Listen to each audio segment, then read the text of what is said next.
ये गीता में से लिया गया ये वाला सबक इक़्तिबास असबाब 13 में से, जिसका तर्जुमा जो है अजय मालवी ने किया है उर्दू में। अजय मालवी जो है उर्दू और संस्कृत दोनों ही जानते थे, तो उन्होंने इसका तर्जुमा किया है श्रीमद् भगवद गीता का। एक छोटा सा हिस्सा लिया है, छोटा सा पार्ट लिया है, जिसमें ये बताया है कि जो गॉड है, अल्लाह है, भगवान है, तो वो किस तरीके से अपने बंदे को प्यार करते हैं। यानी कि जब कोई अच्छा काम करता है तो उसे अच्छे अमाल देते हैं, यानी नेकी देते हैं, और इसके अमाल अच्छे होते हैं। तो हम इसमें यही पढ़ेंगे। स्टार्ट करते हैं सबक नंबर 1।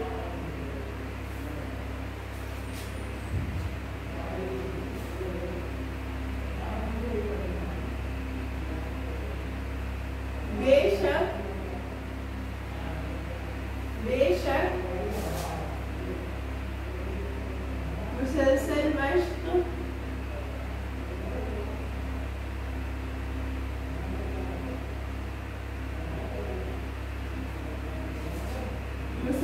मश्क से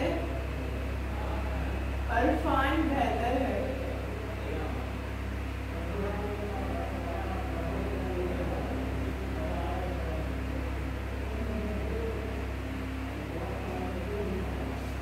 मुराक़बा अरफान से बेहतर है।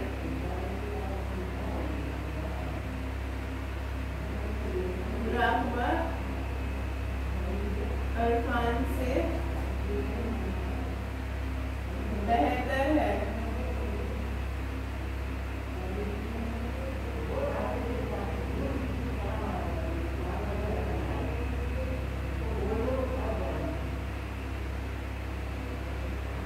मुराक़बा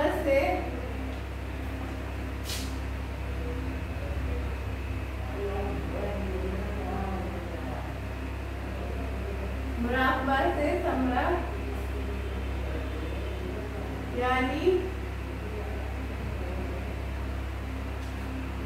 यानी अमाल के समरे।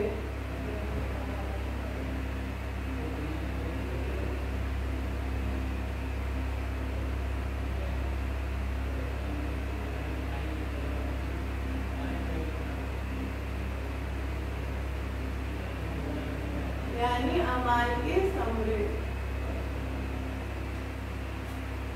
समरे को तर्क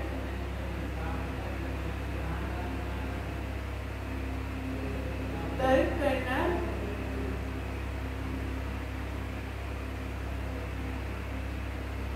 बेहतर है, और तर्क करने से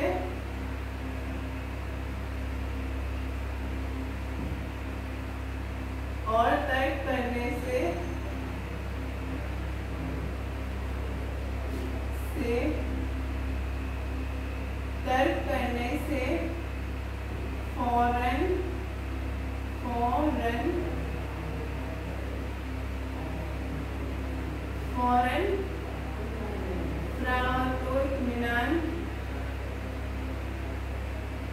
फरागत व इत्मीनान,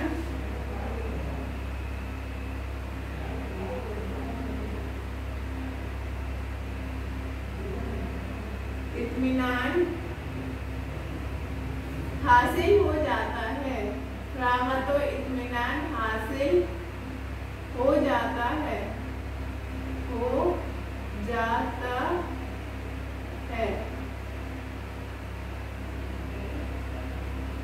इस तरह फरागत व इत्मीनान, इस तरह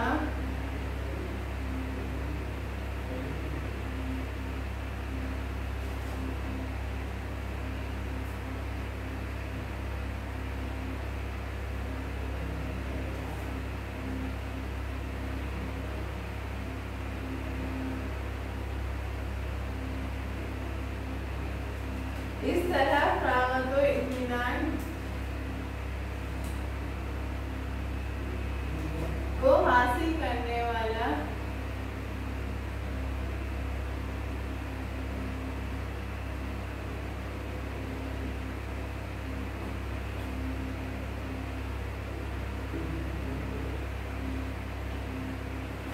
करने वाला इंसान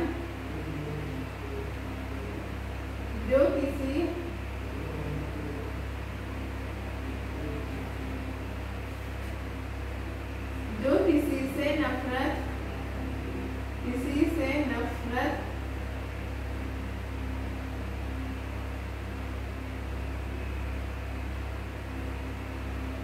किसी से नफरत नहीं करता,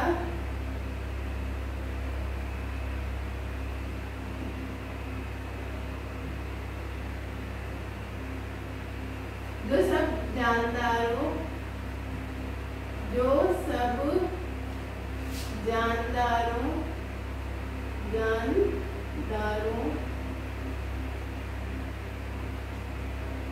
सब जानदारों का भला करता है,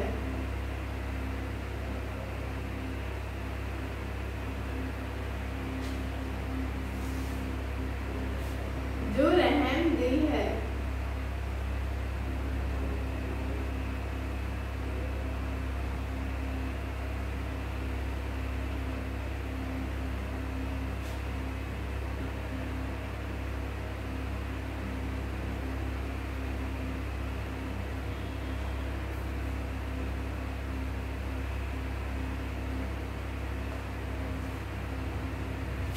जो खुदी और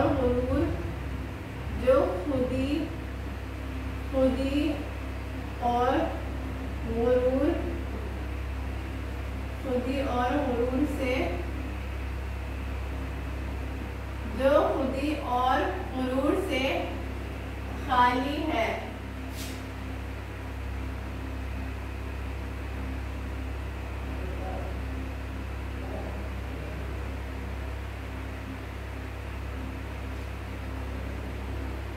जो सुख दुख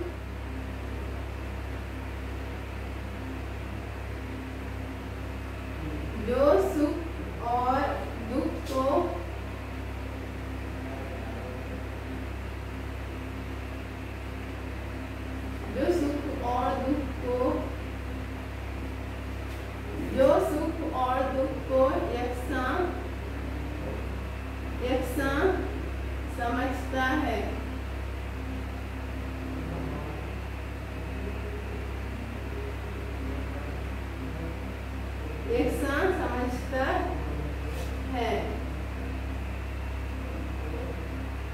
और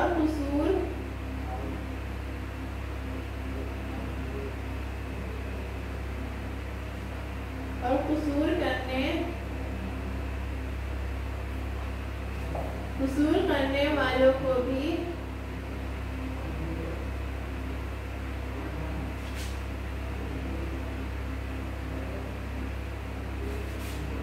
बख्शने वाला है,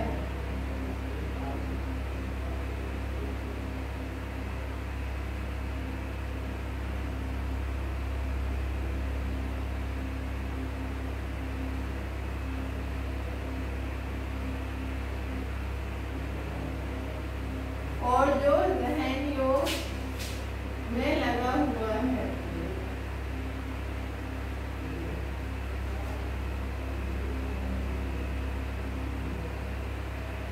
जहन योग में लगा हुआ है,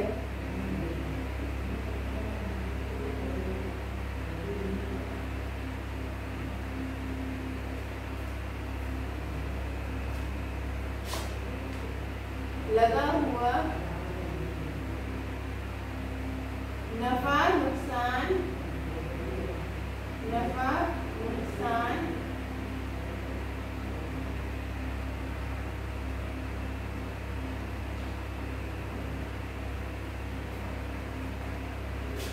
नुकसान में मुतमईन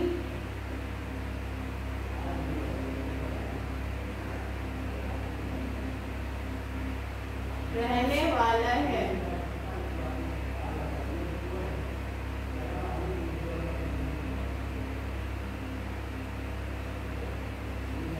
और दिल हवास वगैरह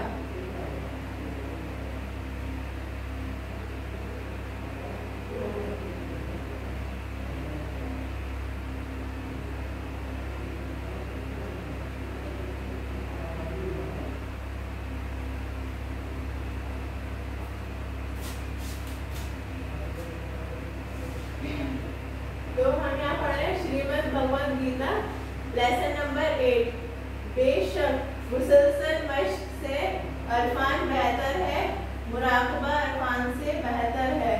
मुराकबा से समरा यानी आमाल के समरे को तर्क करना बेहतर है, और तर्क करने से फौरन फरागत तो इत्मीनान हासिल हो जाता है।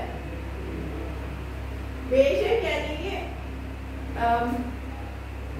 जैसे कि कोई स्टेटमेंट हो या कोई लाइन्स हो जो सही होती हैं, वो उसके बाद जैसे हम बेशक बोल देते हैं या फिर बिल्कुल सही है, तो यहाँ पे क्या है, बेशक मुसलसल मश्क यानी कि पढ़ने से अच्छा, मश्क करने से अच्छा, मश्क करना मतलब पढ़ना, मश्क करने से अच्छा अरफान बेहतर है। यानी कि अरफान मतलब कि ज्ञान रखना है किसी के बारे में, तो वो बार बार पढ़ने से अच्छा एक बार उसका ज्ञान जो है वो अच्छा है, बेहतर है मतलब अच्छा है। मुराकबा अरफान से बेहतर है। पहली लाइन में बेशक मुसलसल मश्क से बेहतर अरफान बताया है, यानी कि पढ़ने से अच्छा ज्ञान सही है, ज्ञान अच्छा है। फिर दूसरी लाइन में मुराकबा अरफान से बेहतर है, तो मुराकबा के मीनिंग क्या हो गया, खुदा की तरफ या ईश्वर की तरफ ध्यान लगाना, उसकी इबादत करना। तो यहाँ पे मुराकबा अरफान से बेहतर है, और खुदा की इबादत करना ये क्या है, अरफान यानी उसके बारे में जानने से अच्छा है, उसकी इबादत करो, उसकी तरफ ध्यान लगाओ, वो बेहतर है। अब यहाँ का है मुराकबा से समरा, मतलब कि मुराकबा जब हम खुदा की तरफ ध्यान लगाएंगे तो हम उसका परिणाम क्या होगा, फल क्या मिलेगा, समरा मतलब फल, परिणाम, रिजल्ट, यानी अमाल के समरे को तर्क करना बेहतर है। जब हम कोई अच्छा अमाल करेंगे, यानी कि अमाल के समरे, जो हमने अमल किया है, जो चीज़ हम अच्छी कर रहे हैं, उसका जो हमें अजर मिले, यानी कि रिजल्ट आएगा, परिणाम, फल मिलेगा, उसको छोड़ना, तर्क करना बेहतर है। यानी कि नेक काम करके हमें उसका फल का इंतजार करना वो सही नहीं है, उसको छोड़ देना बेहतर है। और तर्क करने से फौरन, और तर्क करने से फौरन फरागत और इत्मीनान, फरागत और इत्मीनान, तो यहाँ पे वाव है, इसका मतलब कि और, तो दोनों को हम यहाँ साथ पढ़ रहे हैं, तो फरागत और इत्मीनान, तो ता को हम वाव में जोड़ रहे हैं। और तर्क करने से फौरन, यानी कि तर्क करने से क्या, छोड़ने से क्या होगा, आपको सुकून मिलेगा और इत्मीनान मिलेगा, चैन और सुकून मिलेगा, हासिल हो जाता है, फरागत और इत्मीनान हासिल हो जाता है। इस तरह फरागत और इत्मीनान,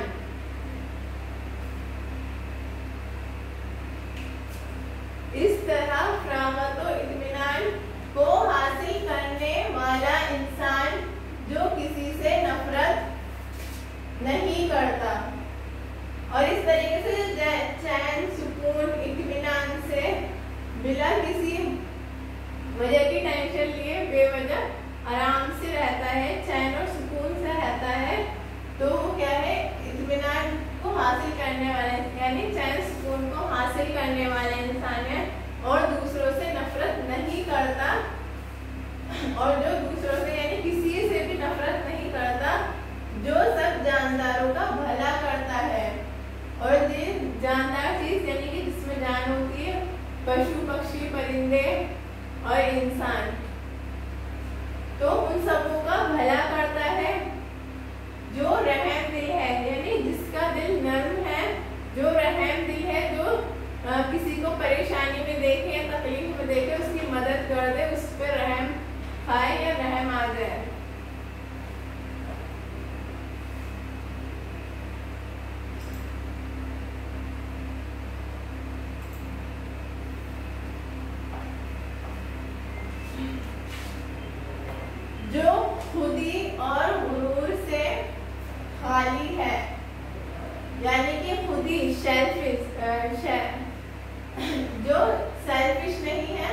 और जिसमें घमंड या गुरूर नहीं है।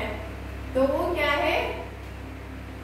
उन दोनों चीजों से जो खाली है, जो सुख और दुख को यकसां समझता है, जो सुख को यानी कि खुशी को, हैप्पीनेस को, या फिर जो खुदा की तरफ से उसे सुख मिला यानी कि सारी चीजें अता की गई हैं, और दुख यानी कि गम को बराबर समझता है, यकसा मतलब कि बराबर समझता है, और कसूर करने वालों को भी बख्शने वाला है। और जो गलतियां करते हैं, कसूर करते हैं, उनको माफ करने वाला, बख्शने वाला यानी कि उनको माफ करने वाला है। और जो ज़हन योग में लगा हुआ है, योग मतलब खुदा की तरफ ध्यान लगा रहा है, ऊपर वाले की इबादत कर रहा है, तो नफा नुकसान में मुतमईन रहने वाला। और जो ये है कि नफा नुकसान के बारे में सोचना या वो जो नफा नुकसान से मुतमईन है यानी बेफिक्र है, और दिल हवास वगैरह। तो ऊपर क्या कहा है? मुसलसल मश्क से अरफान बेहतर है, यानी कि बार बार पढ़ने से उसका ज्ञान बेहतर है। फिर इस सेकंड लाइन में क्या है? मुराकबा अरफान से बेहतर है, मतलब कि ज्ञान से बेहतर मुराकबा अरफान, मुराकबा अरफान से बेहतर मुराकबा है, अरफान से बेहतर मुराकबा है, जैसे कि खुदा की इबादत करना। फिर मुराकबा से समरा यानी जब आप इबादत करोगे तो उससे क्या है? आपको फल मिलेगा, परिणाम मिलेगा, रिजल्ट मिलेगा, और उसको छोड़ना बेहतर है। जो आपको समरा मिल रहा है, फल मिल रहा है, उसको छोड़ दो, तो उससे आपको इत्मीनान यानी चैन और सुकून मिलेगा। फिर जिसके पास चैन सुकून होता है वो, और जो किसी से नफरत नहीं करता, जो सब जानदारों का भला करता है, जो रहम दिल है, जो खुदी और गुरूर से खाली है, जो सुख और दुख को यकसां समझता है, और कसूर करने वालों को बख्शने वाला है, यानी कि गलती करने वाले को माफ करने वाला है, और ऊपर खुदा की इबादत में लगा हुआ है, और जो नफा नुकसान यानी कि फायदा और नुकसान नहीं देख रहा है, उस और दिल हवास वगैरह। तो वो इन सब की, इससे आगे देखते हैं।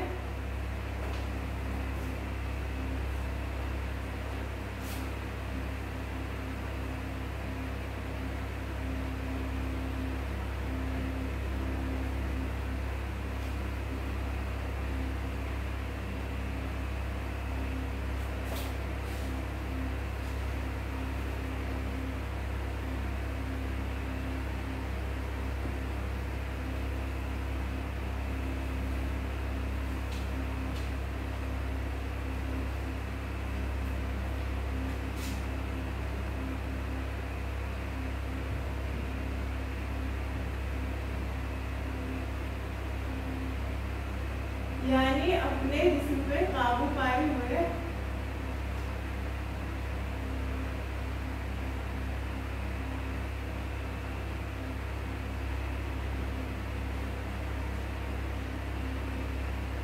यानी अपने जिस्म को काबू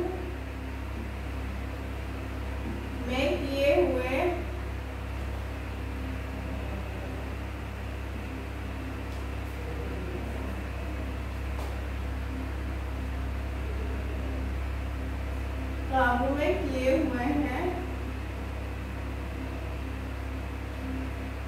जो मुझ में पुख्ता यकीन रखता है, जो मुझ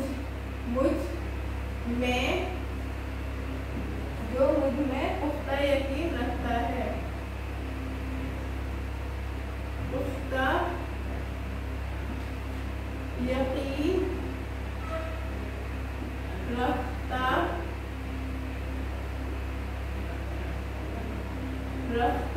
है, वो मेरे सुपुर्द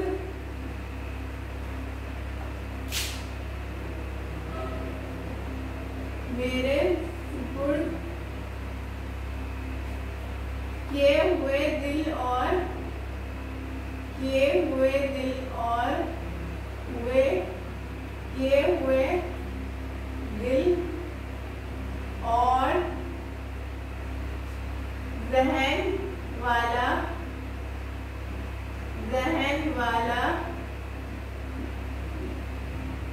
कौमा इबादत करने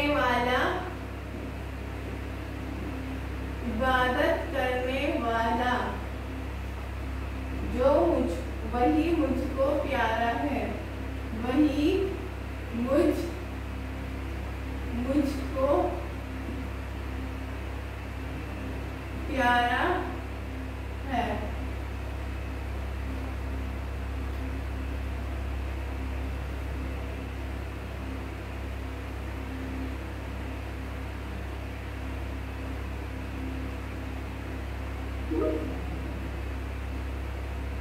और जिस शख्स से ना तो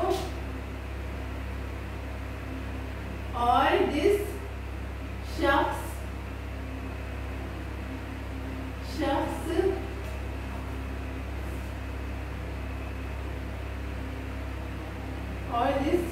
से ना तो लोगों को रंजोगम होता है, लोगों को रंजोगम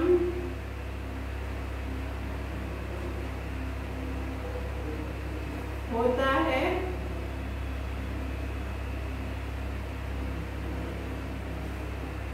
और खुद लोगों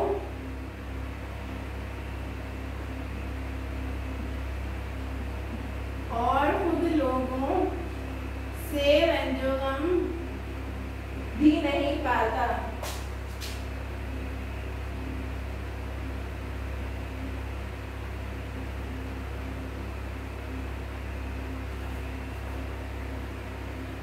रंजोगम भी नहीं पाता।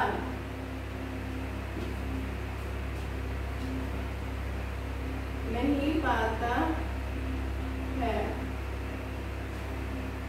ऐसा ही शख्स जो गुस्सा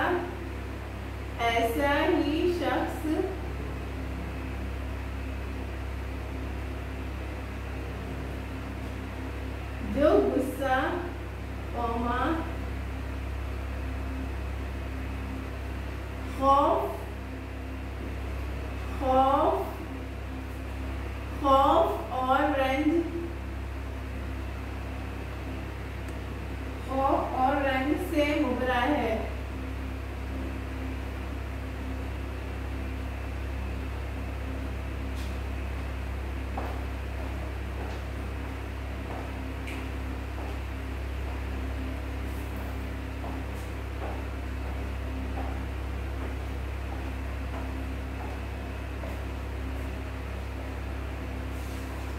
वही मुझे प्यारा है, वही मुझे प्यारा है।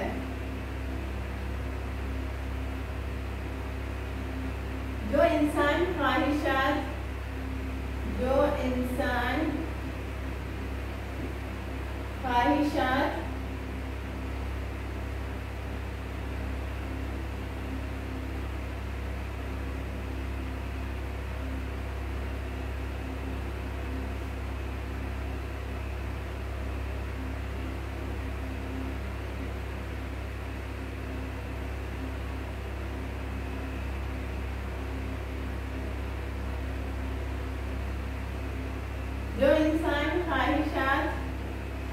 से मुबरा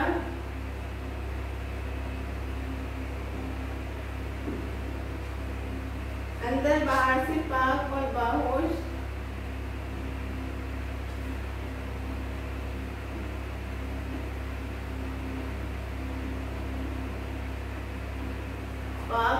बाहोश है, यानी वो जिस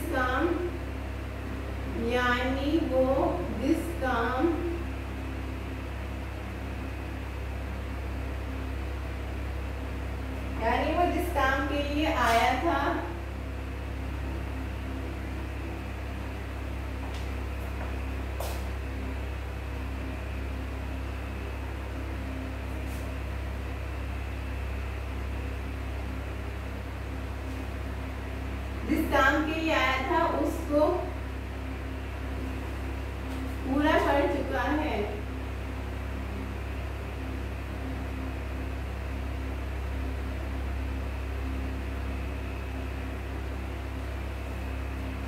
बेतासुब है,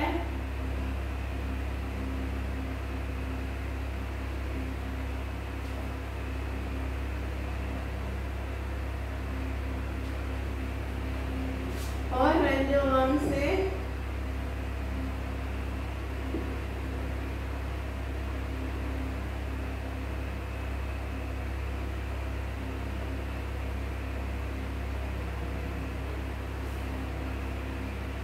आजाद है,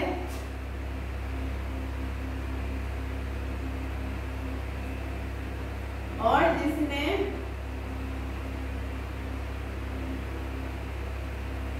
अमाई का आगाज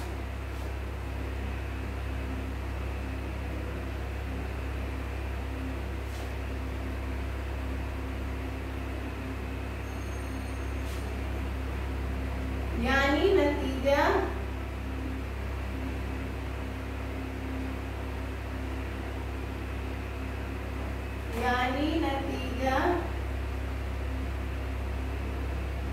हासिल करने की कोशिश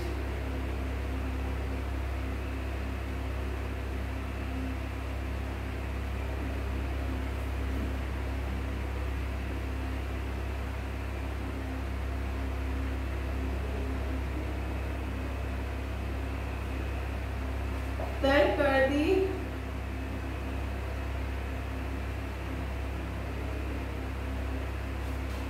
दी है, वो इबादत करने वाला मुझको अजीज है।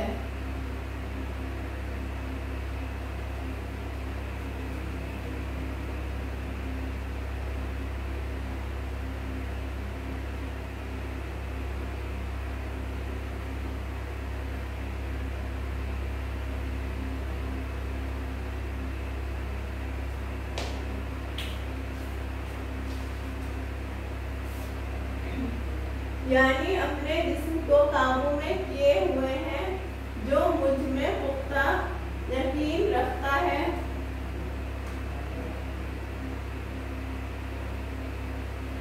जो मुझ में पुख्ता यकीन रखता है, वो मेरे सुपुर्द किए हुए दिलो ज़हन और वाला इबादत करने वाला वही मुझको प्यारा है। तो जो अपने जिस्म को काबू में किए हुए हैं और जो पुख्ता यानी कि मजबूत यकीन रखने वाला है, जो खुदा पर, यानी कि हम ये श्रीमद् भगवत गीता में से पढ़ रहे हैं, तो इसमें खुदा की ही बात हुई है, ऊपर वाले की ही बात की गई है। तो यहाँ पे जो मुझ में, यानी कि जो वो जिसपे वो श्रद्धा से यकीन रखता है, पूरी मजबूत से पुख्ता यकीन, यानी कि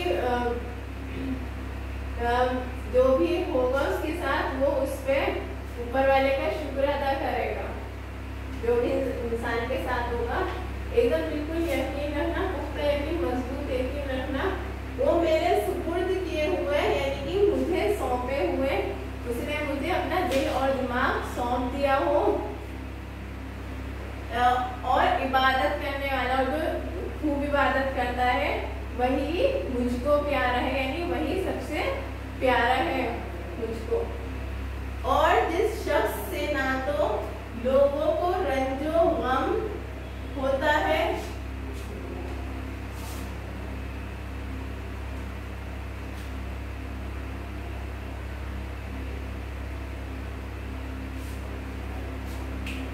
रंजो गम होता है, और खुद लोगों से रंजो गम भी नहीं पाता है। और जिस शख्स से ना तो लोगों को रंजो गम होता है, यानी कि कोई ऐसा शख्स है, कोई ऐसा आदमी है जिसकी वजह से जो दूसरे लोग हैं उन्हें ना ही किसी बात का दुख है, ना ही गम है, ना ही रंज है, तो वो ही, और जो खुद, यानी कि उसको खुद को भी नहीं है, ना ही वो किसी को देता है, और ना ही किसी से ऐसे दुख या गम या रंज लेता है। तो ऐसा ही शख्स जो गुस्सा, खौफ और रंज से उबरा है, यानी कि जो ना ही दुख देता है, ना ही लेता है रंजो गम, और जो गुस्सा, खौफ यानी कि डर, और रंज यानी कि किसी की दुखी से या दुख से बिल्कुल दूर है, मुबरा यानी कि दूर है इन सब चीजों से, रंजो गम से, गुस्से से, खौफ से, रंज से, तो वो मुबरा है, दूर है, तो वही मुझे प्यारा है। तो देखा कि किस कौन कौन से लोगों को ऊपर वाले पसंद करते हैं, कौन कौन से किस शख्स के अंदर क्या खूबी है या क्या नहीं है, क्या होनी चाहिए, वो सब इसमें बताया है।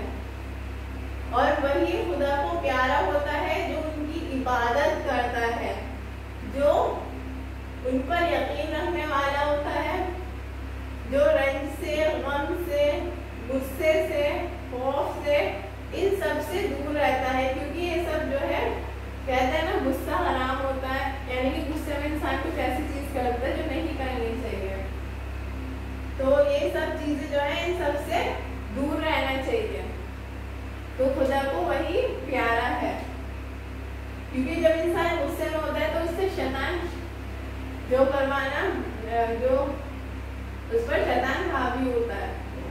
जो इंसान ख्वाहिशात से मुबरा, अंदर बाहर से पाक और बाहोश है, यानी वो जिस काम के लिए आया था उसको पूरा कर चुका है, जो बेतासुब है और रंजोगम से आजाद है, और जिस ने अमाल का आगाज यानी नतीजा हासिल करने की कोशिश तर्क कर दी है, वो इबादत करने वाला मुझको अजीज है।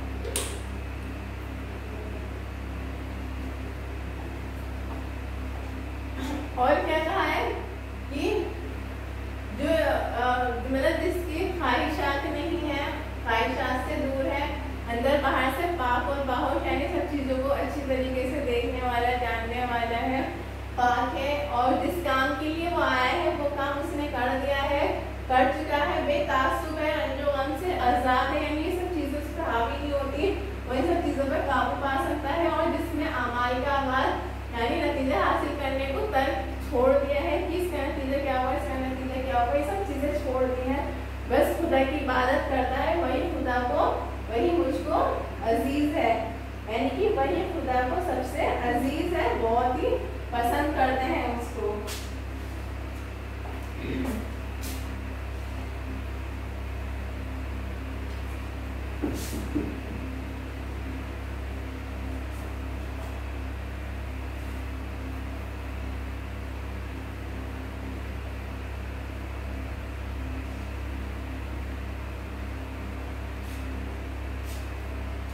और जो ना कभी खुश होता है ना नफरत करता है,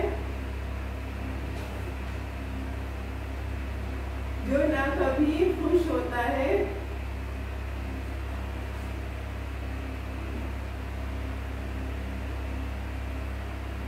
खुश होता है, ना नफरत करता है,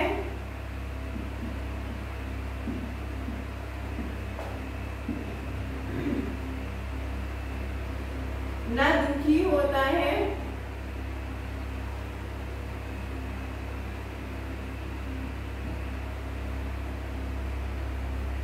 दुखी होता है, ना ख्वाहिश करता है,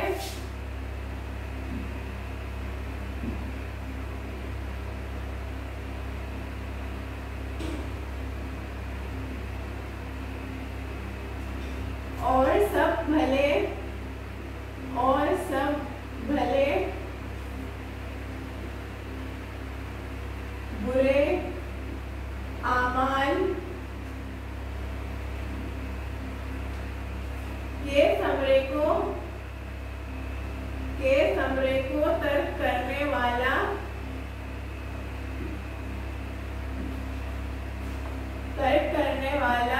है।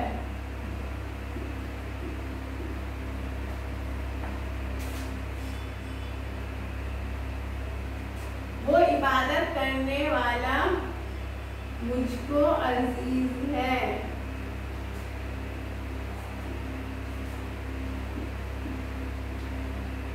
करने वाला इंसान मुझको अजीज है।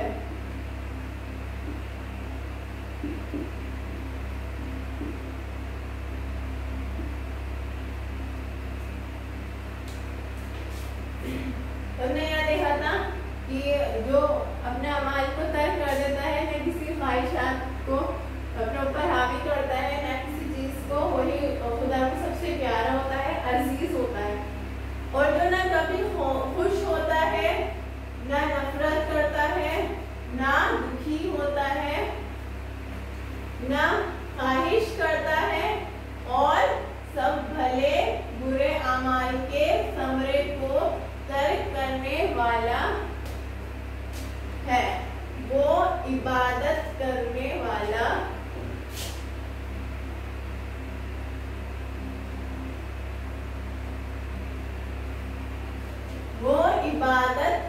वाला मुझ इंसान मुझको अजीज है। और जो इबादत करने वाला है इंसान, जो किसी ख्वाहिशात को या किसी चीज की